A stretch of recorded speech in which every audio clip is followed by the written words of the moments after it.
आज म नुहाउनेवाला छु रातिको 1 बजेतिर, त्यही पनि चिसो चिसो पानीले। ल हेर माइ त गाइज कस्तो भयो होला त मेरो रियाक्सन।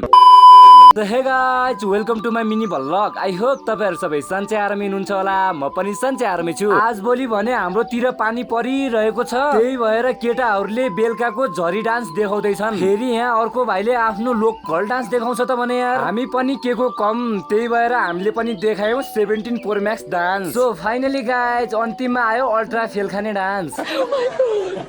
रातिको समयमा वातावरण पनि क्लिन हुन्छ नि त, त्यही भएर एकदमै राम्रो लागिरहेको थियो। फेरि आज भने हाम्रो गाउँमा रमाइलो थियो, त्यही हेर्दा हेर्दा समय भने धेरै गइसकेछ। आज भोलि फेरि पानी आएपछि बत्ती पनि आउँदैन, त्यही भएर भिडियो अपलोड गर्ने समय नै मिल्दैन। सो गाइज यदि तपाईहरु पनि मेरो भ्लग सधैँ हेर्न चाहनुहुन्छ भने बेलुकाको 3 बजेदेखि 4 बजेको बिचमा हेर्नु होला है त। अब भने हामी गर्नेवाला छौँ आफ्नो च्यालेन्ज। यता उता गर्दा गर्दा समयले डाँडो काटिसकेछ, त्यही भएर नुहाउनु भन्दा पहिलो प्रथम आगो त बाल्नै पर्यो, किनकि पछि फ्यान्टा भएर प्यान्ट लाउन नसकेपछि गाह्रो हुन्छ नि गाइज।